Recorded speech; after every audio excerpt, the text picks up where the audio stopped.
I drank too much on my birthday and groggily ended up straddling my arch-rival. We tangled all night, and he uncovered my deepest secret. To make matters worse, I got pregnant. Luckily, he blacked out afterward, leaving me to frantically flee with the baby in my belly. 4 years later, he cornered me at my front door, holding my son by the collar, and asked, "Why does your son look exactly like me?" A rich, dark orange halo, like the afterglow of a setting sun, rippled through the air. Even the shadows on the walls seemed to soften, enveloping the entire room in an intoxicating, searing heat. Charles' burning chest pressed tightly against Isaac's. His breathing was heavy and ragged, the tip of his nose nuzzling into the crook of Isaac's neck with an almost greedy desperation. "Baby, you smell so good," a deep, muffled murmur exploded by his ear. Suddenly, a warm tongue licked the fragile, soft flesh at the back of his neck. Isaac shrank back violently, cold sweat instantly sliding down his rigid spine. "Can you open your eyes?" "I'm Isaac, not your baby." Isaac gritted his teeth, his jawline sharp with exertion. But Charles, trapped deep in his rut, completely blocked out the outside world. He lowered his eyelashes, his fingertips carrying a scorching heat as they rhythmically scraped against that incredibly sensitive scent gland. Following his movements, the omega scent Isaac had desperately suppressed finally broke through the dam. The scent blockers had completely failed. "Aren't you an alpha? Why do you smell like an omega?"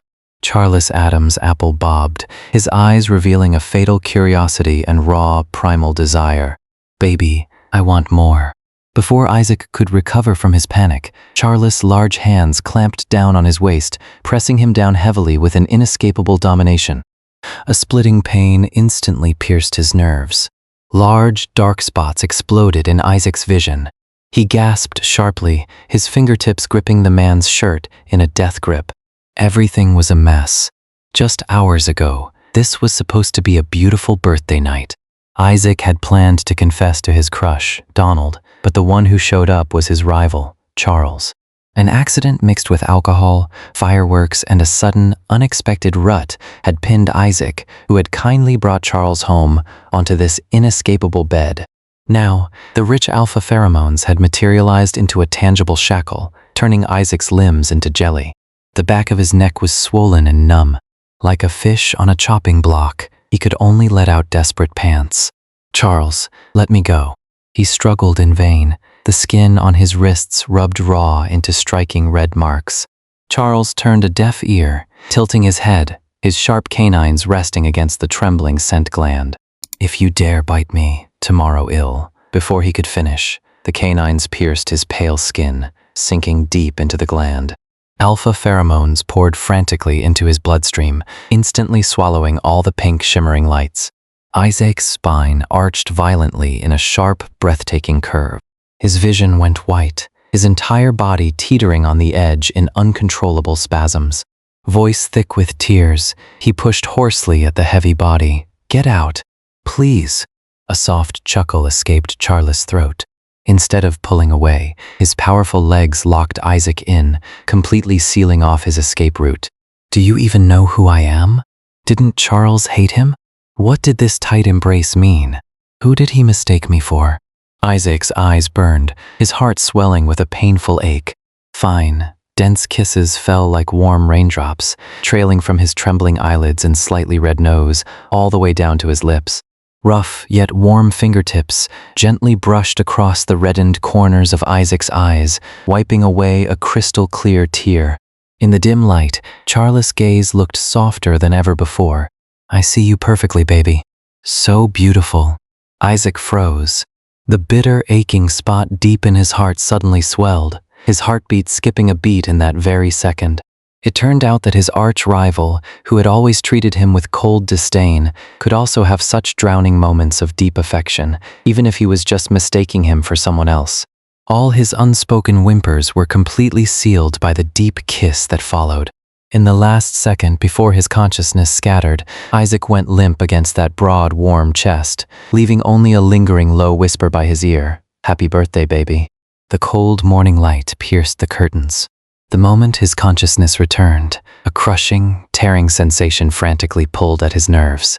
Isaac looked down. His pale skin was covered in crisscrossing red marks, a shocking sight. He turned his head, looking at the peacefully sleeping instigator beside him, a flash of humiliation and anger crossing his eyes. Biting his lower lip hard, he kicked Charles fiercely in the side. Watching the other man's eyelashes flutter, panic and guilt instantly spread. If Charles woke up and discovered his rival was actually an Omega and had been marked by him, endless mockery and ruin would surely await him. Without a moment's hesitation, fighting through the soreness in his legs, Isaac threw on a crumpled shirt and stumbled out the door. The hallway air was biting cold. When Isaac dragged his battered body back to his own front door, his crush, Donald, was standing in the morning mist. The moment he saw Donald, Isaac forced a smile, but his legs gave way as his first step pulled at his injuries, nearly sending him to his knees. He tried hard to hide his pale face, approaching as naturally as he could, only to see Donald step back in a panic. Donald's eyes were fixed on the reddened back of Isaac's neck, where the bite mark of another alpha brazenly claimed ownership. There was no extra explanation, nor any chance for Isaac to confess his Omega identity. A heavy disappointment and sarcasm swept through Donald's eyes. When you alphas lie, do you not even bother changing your excuses? An exquisite birthday gift box was tossed casually onto the freezing ground. Donald turned around, his resolute silhouette blending into the cold morning fog. Isaac leaned against the doorframe, his fingers gripping the hem of his shirt tightly. His heart felt as though it had been plunged into ice water, every breath tasting of iron. Donald hated alphas. Before Isaac, he had an alpha boyfriend. Donald had been deeply hurt by his ex, and even after a complete mark removal procedure, he still suffered from lingering trauma that flared up from time to time. Isaac himself was an Omega, understanding the pain of being controlled by pheromones. But Isaac had always lived under the guise of an alpha, finding it hard to directly tell Donald that he wanted an Omega-Omega romance with him. It had taken Isaac an enormous amount of effort to soften Donald's heart and gradually win his approval. Isaac had originally planned to confess his Omega identity to Donald last night and then ask him out. Who could have known that accident would happen? Now, the whole plan was ruined. Isaac hated Charles to death.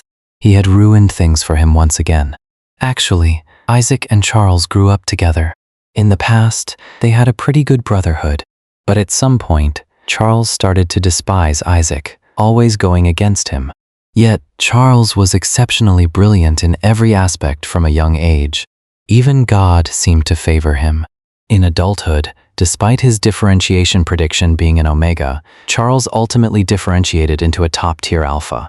Meanwhile, Isaac, who was still in his differentiation phase, was influenced by Charles pheromones and differentiated into an Omega instead of the predicted alpha. Isaac hated Charles, and he hated being an Omega. To keep anyone from finding out his final differentiation, Isaac had to constantly inject alpha pheromone simulators. But now, because of a drunken accident, Isaac was marked by Charles. Simulators and scent blockers would never work on Isaac again. Isaac slowly closed his eyes, hiding the last trace of warmth belonging to the past. When he opened them again, only absolute resolve remained. Pack his bags, book the furthest flight. He had to run to the end of the world, somewhere those eyes with their fatal tenderness could never find him. Right after Donald left, Isaac didn't even pack his luggage. Clutching his IDs, he stumbled into the airport terminal. Charles' messages flashed on his phone screen. Isaac, why is your phone off? You were the one who brought me back last night, right? Do you know what happened after? Why does the whole house smell like pheromones and reek of an Omega? It seemed Charles had no memory of last night. Isaac's rigid spine suddenly relaxed, sliding down the cold wall. Things weren't completely hopeless yet. But soon enough, something much worse happened. Isaac was pregnant. A seed had quietly settled inside him. Isaac could only count his blessings. Thank God Charles didn't remember they had rolled in the sheets. He could raise this child on his own. 4 years of time were ruthlessly compressed into rapidly flashing frames of a silent film. Fleeing from the bustling central city to District B, then nervously relocating to the remote District D. During those dark, agonizing nights of pregnancy, lacking an alpha's soothing presence and tormented by physiological instincts, Isaac stood on the edge of a crumbling balcony countless times. It wasn't until a pair of soft, warm little hands tightly grabbed the hem of his shirt and a little toddler named Jimmy used his crying, milky voice to pull him back from the edge of the abyss. Sunlight pierced through the heavy curtains, falling on Jimmy's chubby cheeks. That was the only warm, healing light in Isaac's 4 years of running away. Because of a minor hidden issue with Jimmy's scent gland, Isaac had to step foot once again in Central City, the land that suffocated him. However, on the very first day back at his old place, the out-of-control gears interlocked once more. Isaac took Jimmy straight back to his original apartment. He hadn't been here in years, but nothing much had changed. Jimmy was full of curiosity about the place. After scanning his fingerprints for the smart lock, the boy couldn't sit still indoors. He took his nanny robot, Little Six, out to play. Under the dim yellow lights of the hallway, Isaac, pale-faced and beaded with cold sweat, frantically rushed toward the elevator. The little robot and Jimmy had been missing for 2 whole hours. Ding! The heavy metal doors slowly slid open. The blinding overhead lights poured out like a waterfall of judgment. A tall, upright silhouette stood commandingly in the center of the cabin. Charles slightly raised his sharp eyebrows, his gaze as deep as an abyss piercing the air, stabbing straight into Isaac's shrinking pupils. And behind his long legs, the missing Jimmy was holding onto the little robot's antenna, standing obediently in the corner. "What, afraid to see me?" Charles let out a low scoff, his polished dress shoes stepping out of the elevator. With his approach, a visible frost-green mist suddenly exploded in the air. The mist acted like sharp eucalyptus leaves, violently cutting through the warm yellow glow of the hallway, instantly dragging the entire space into a cold, eerie green forest. An inescapable, invisible pressure coiled tightly up Isaac's ankles like thick vines, squeezing his breath into trembling white vapor. Isaac instinctively gripped his phone, his knuckles turning a bloodless, ghastly white from the excessive force. He wanted to reach past Charles to take his son back, but under Charles' highly aggressive scrutiny, his legs felt like they were filled with lead, completely immobilized. "No, my eyes just aren't feeling well." He awkwardly averted his gaze, his Adam's apple bobbing with difficulty. "Daddy, what's wrong with your eyes?" Jimmy darted out from behind the tall shadow, his rosy little face tilted up, worriedly tugging at Isaac's pant leg. Charles remained silent. His eyes, radiating an irresistible magnetism and heavy dominance, scraped back and forth between Isaac's tense jaw and Jimmy's tender face. "Your son? Biological?" "Yes, biological." Isaac suppressed the tremor in his fingertips, pulling Jimmy behind his leg to protect him. The next second, a large, well-defined hand reached out abruptly, grabbing Jimmy's overalls and hoisting the small body effortlessly into the air. The little dumpling kicked his short legs in midair, blinking blankly at Charles' deeply intense eyes. The frost-green mist in the corridor grew thicker, condensing into a thin layer of frost that quickly climbed the walls. Charles' thin lips curled slightly into an incredibly dangerous arc. "Then may I ask, why does your son look exactly like me?" The surrounding air was instantly sucked into a vacuum. Isaac's brain buzzed, his pupils trembling violently as a drop of cold sweat smashed down from his bloodless cheek. "Why aren't you saying anything?" Charles leaned in slightly, his tall shadow completely swallowing Isaac. "Isaac, the reason you haven't returned to Central City all these years couldn't be because you hid out there to secretly have my son, could it?" His heart crashed against his ribs as if it were about to burst. Isaac snapped back to reality, slapping Charles' hand away and pressing his son tightly into his chest. "Are you dreaming? After all these years, are you still drunk?" He forced a stiff, cold sneer. "Kids this young all look the same. How does he look anything like you? Is that so?" Charles casually rubbed the lingering warmth on his fingertips, an undercurrent surging in his eyes. "I'll go home and dig through the photo albums. This is my son. He has nothing to do with you. Move out of the way. We're going home." Isaac turned sideways, preparing to head back. A strong arm horizontally blocked his retreat. Charles tilted his head slightly, his tone relaxed yet carrying an unquestionable, absolute authority. "We haven't seen each other in so many years. Aren't you going to invite me in for a seat and a meal?" Jimmy squirmed uneasily in his arms, his soft little hands wrapping around Isaac's neck, his milky voice speaking up. "Daddy, I'm hungry." Isaac gritted his teeth, the corners of his eyes flushing a beautiful, panicked red. Finally, hearing his son's tender plea, he closed his eyes in despair, allowing this dangerous predator to stride into his territory. The air inside the apartment felt drained, every passing second dripping with a thick stagnation.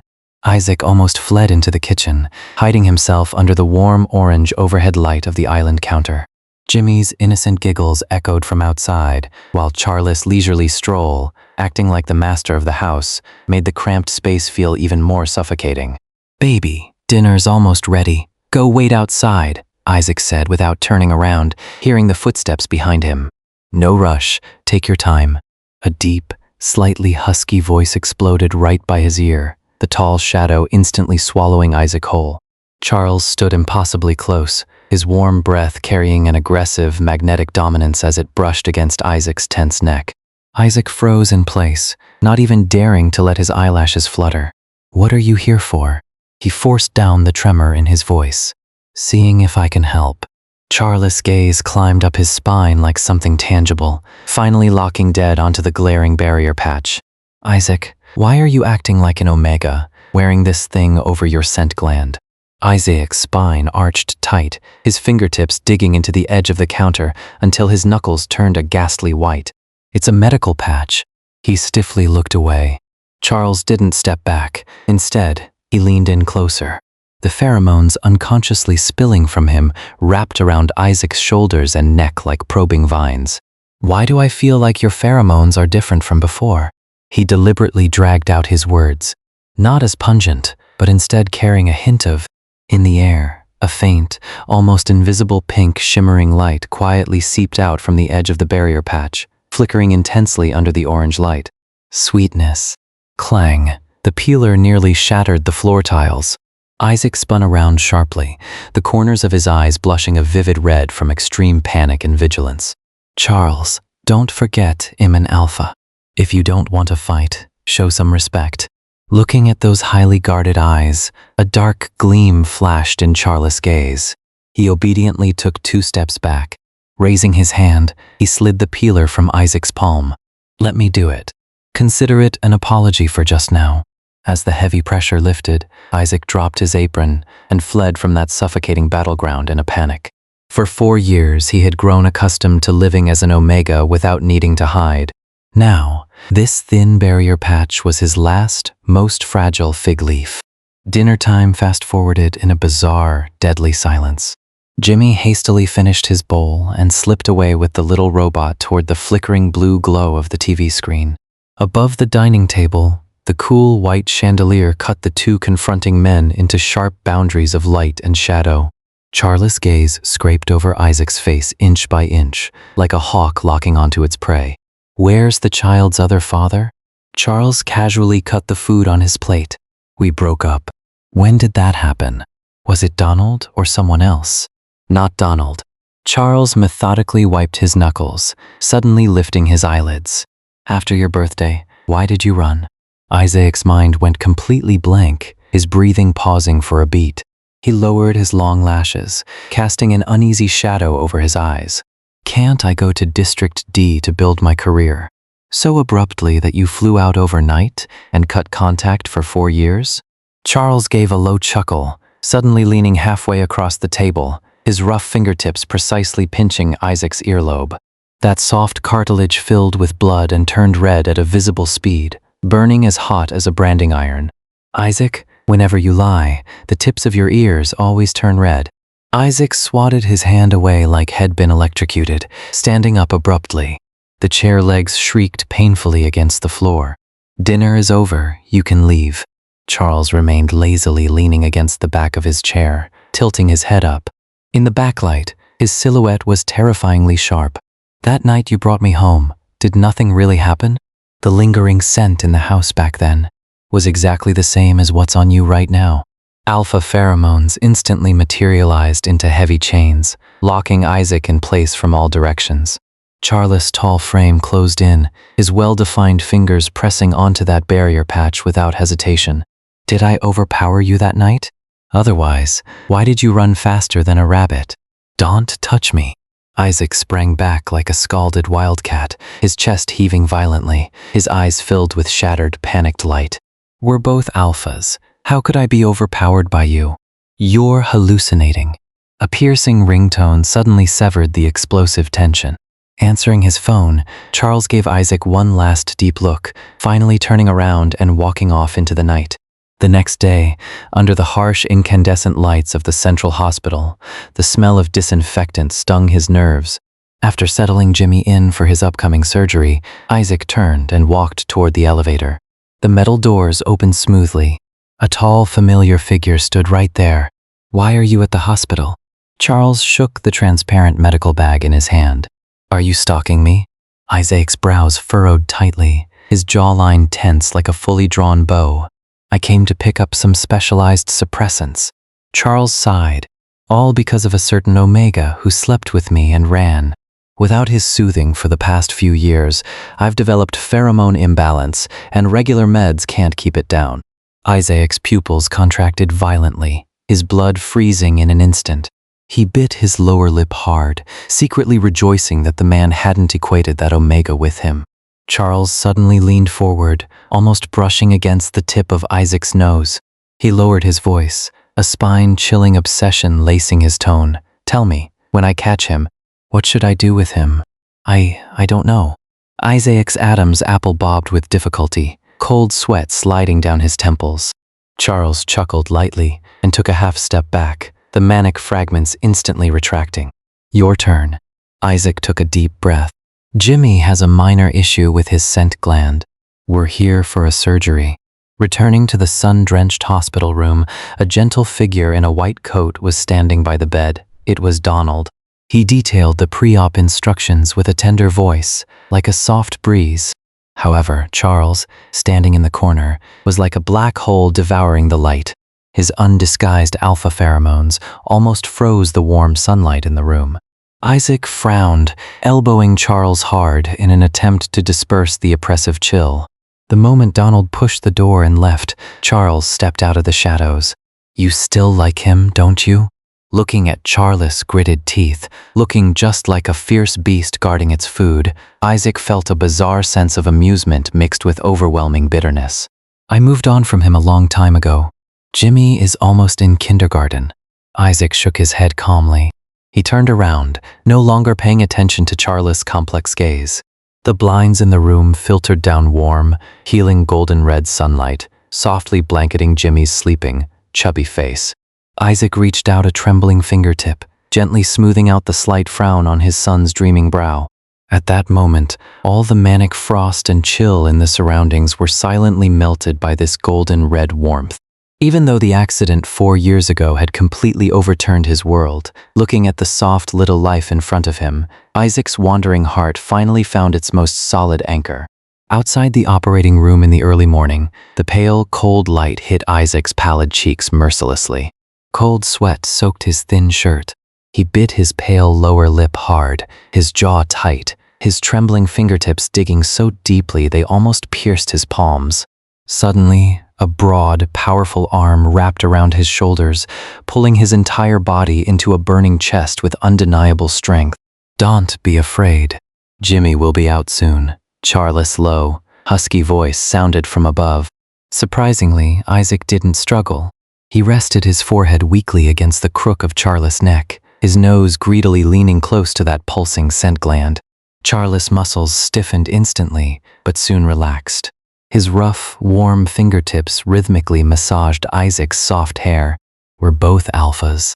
Doesn't the scent make you uncomfortable? Isaac didn't answer, only tilting his head up slightly. His cool fingertips accurately found that warm scent gland, pressing it gently twice. Boom! Instantly visible, crystal clear ripples of frost green radiated through the air like emeralds. The familiar eucalyptus scent drifted past his nose, and Isaac's rigid spine finally softened bit by bit.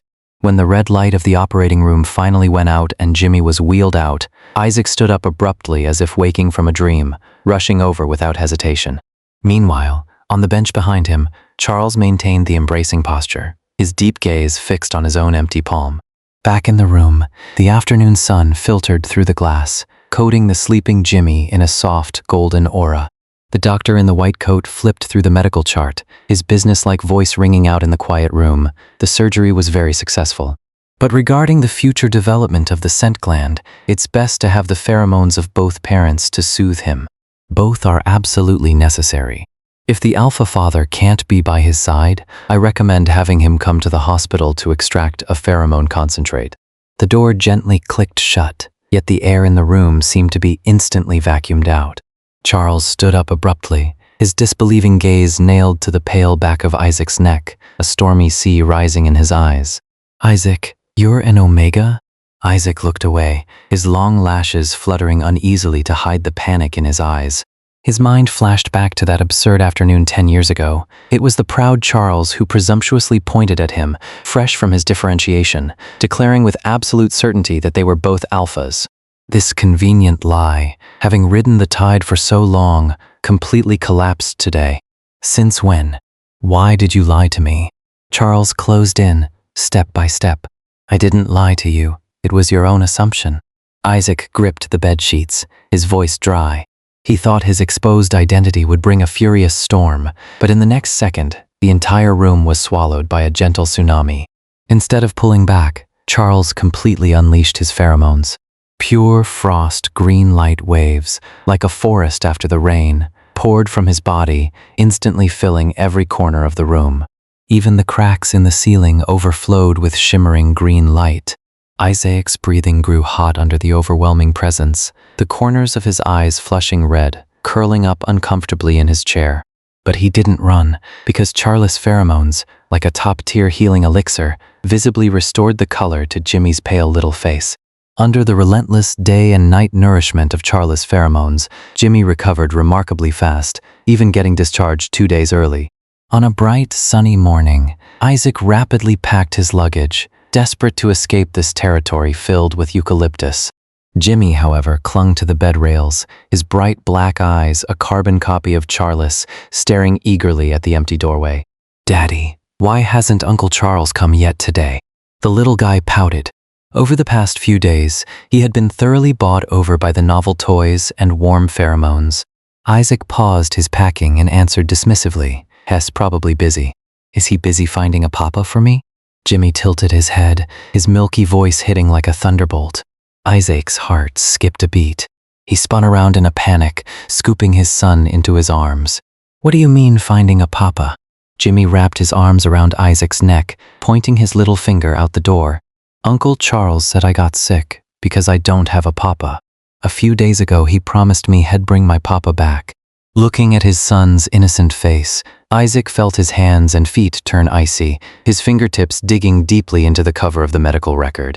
If he had known this would happen, he wouldn't have used a vague "I don't know" to brush him off. The net of fate was tightening. The secret forgotten in that chaotic night 4 years ago was about to break through the soil, spurred by Charles' relentless advance. He took a deep breath, forcing a slightly stiff smile, and gently rubbed Jimmy's soft hair. "Daddy can find Papa himself. No need to bother your uncle." "Well, talk about it when we get home, okay?" The warm sunlight stretched the father and son's shadows long, while outside that light and shadow-dappled room, an invisible, massive net had already quietly descended. The dim blue light of his phone screen stung Isaac's eyes. Charles' call was like a deadly countdown. "I have something to show you. Wait for me at home. I'll be there in an hour. Run." He had to run immediately. Isaac's fingers trembled frantically on the ticket booking interface, haphazardly stuffing clothes into his suitcase. Sunlight pierced through the floor-to-ceiling windows on the balcony, where Jimmy was sitting obediently on the rug building blocks, entirely unaware of the approaching storm. The wheels of the suitcase shrieked against the wooden floor. Isaac yanked the front door open. "Baby, let's go." Before the words faded, he crashed headlong into a towering figure.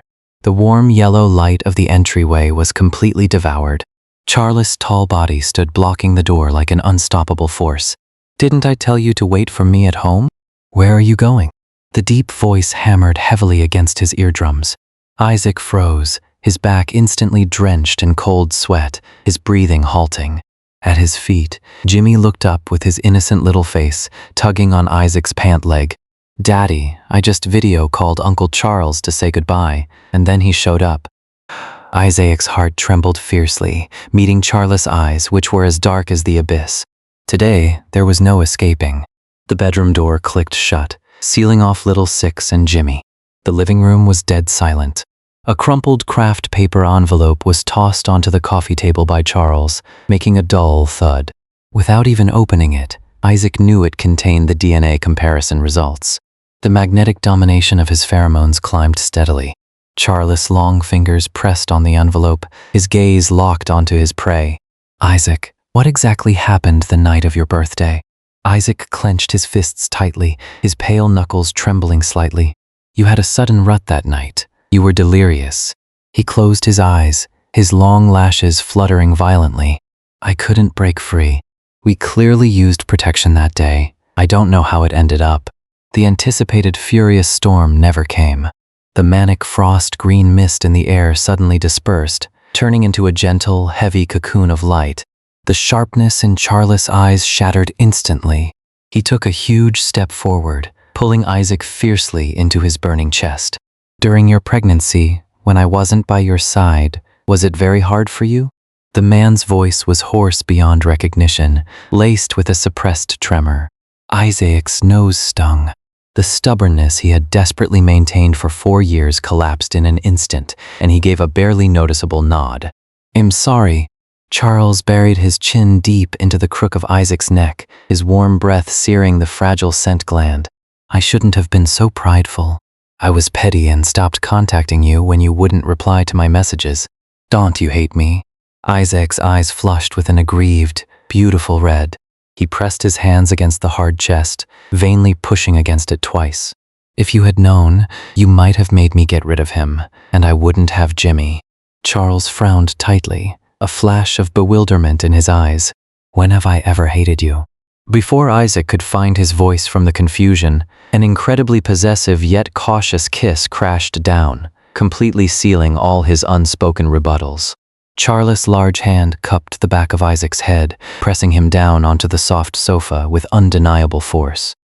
Isaac's mind instantly went blank.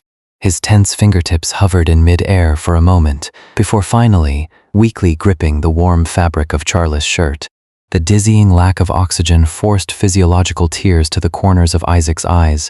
After over 10 minutes of claiming, Charles finally pulled back slightly, their hot breaths tangling in the air. "Isaac, on the night of your birthday, I originally went there to confess my feelings." Charles' rough thumb caressed Isaac's swollen lips, his deep eyes reflecting scattered specks of light. "I've liked you for a very long time." Isaac's eyes widened sharply, his pupils filled with disbelief. Seeing his stunned expression, Charles let out a low, husky chuckle. "I thought you were pretending not to know on purpose. I didn't realize you genuinely hadn't noticed. I was jealous that Donald got to have your affection, so of course I didn't give him any good looks." "I haven't liked him for a long time," Isaac retorted instinctively. Charles affectionately nuzzled his nose against his, dropping his voice extremely low. "What about me? Do you like me now?" Isaac paused for a few seconds, turning his head away stubbornly. "I don't know." "You don't like me, yet you gave birth to my child?" Charles' large hand slipped under the hem of the shirt, his scorching palm pressing without warning against the faint scar on Isaac's lower abdomen. It was the mark left when Jimmy was born. Isaac's entire body stiffened. "Jimmy is my child too. I had my own child. I don't need to consider whether I like you or not." Isaac turned his head, only to realize in shock that those always arrogant eyes were suddenly rimmed with wet red. A warm tear fell without warning onto Isaac's collarbone, burning so hot that his fingertips trembled. "I'm sorry for being absent." The tall figure curled up aggrievedly, like a fierce beast that had lost its territory. Looking at his red-rimmed eyes, Isaac's heart melted into a puddle. Finally, he confessed softly, "All right. It was also because he was your child that I wanted to have him even more." As soon as the words fell, Charles curled his lips in satisfaction. His large hand clasped the fragile back of Isaac's neck, once again capturing him in a deep, breath-stealing kiss. Frost green beams of light climbed inch by inch up Isaac's ankles, wrapping him airtight in the absolute domain belonging to a top-tier alpha. As that electrifying hand gradually moved lower, Isaac frantically grabbed his forearm, the red flush at the corners of his eyes almost dripping blood. Jimmy is still sleeping in the room. What if he wakes up and sees? Let's change locations. Charles nipped lightly at his earlobe, scooping him up effortlessly into his arms, and strode over to kick open the frosted glass door of the bathroom. Amidst the permeating steam, the out-of-control pain from 4 years ago flashed in his mind. Isaac tugged at Charles' slightly damp collar, his voice trembling like shattered sugar glass. This time, be gentle. The next morning, golden sunlight pierced through the sheer curtains, casting warm, healing dapples on the carpet. Before the lingering soreness in his body could fade, a chubby little dumpling excitedly threw himself into the blankets. "Daddy!" Jimmy's bright eyes sparkled with triumphant light. "Uncle Charles said he helped me find my papa." "It's him." The little guy rolled happily on the soft duvet, chasing with his milky voice. "Daddy, did you finally say yes to Uncle Charles?" Looking at the anticipation in his son's eyes and catching a glimpse of the tall, upright figure outside the bedroom door, holding warm milk, radiating a gentle frost-green smile, Isaac's eyes grew slightly hot. The corners of his mouth couldn't help but curve up into a soft arc as his fingertip gently tapped Jimmy's little nose. "Yes," Daddy said yes. "From now on, he is your papa." That's where the story ends. I can't help but feel a mix of heartache and admiration for Isaac. As someone who always believed he would present as an alpha, his deep-rooted pride made him willing to endure years of painful scent blockers rather than yield to his exceptional arch-rival. On the flip side, Charles being so in love with Isaac that he couldn't stand anyone else being around him, only for Isaac to mistake that jealousy for pure hatred, is just peak drama. When the usually domineering, arrogant, top-tier alpha actually broke down in tears, turning into a guilt-ridden mess upon learning he had missed Isaac's grueling pregnancy, I think Isaac must have been profoundly moved in that moment. Overall, it's a story full of intense clashes, yet wrapped in the ultimate tenderness. And Jimmy, the little wingman, is just incredibly sweet and adorable. It's truly rewarding to watch these two, who used to be at each other's throats, finally clear up years of misunderstandings and confess their deeply hidden love through complete honesty and the blending of their pheromones. If you enjoyed this, don't forget to hit the subscribe button to the channel. More amazing stories are waiting for you.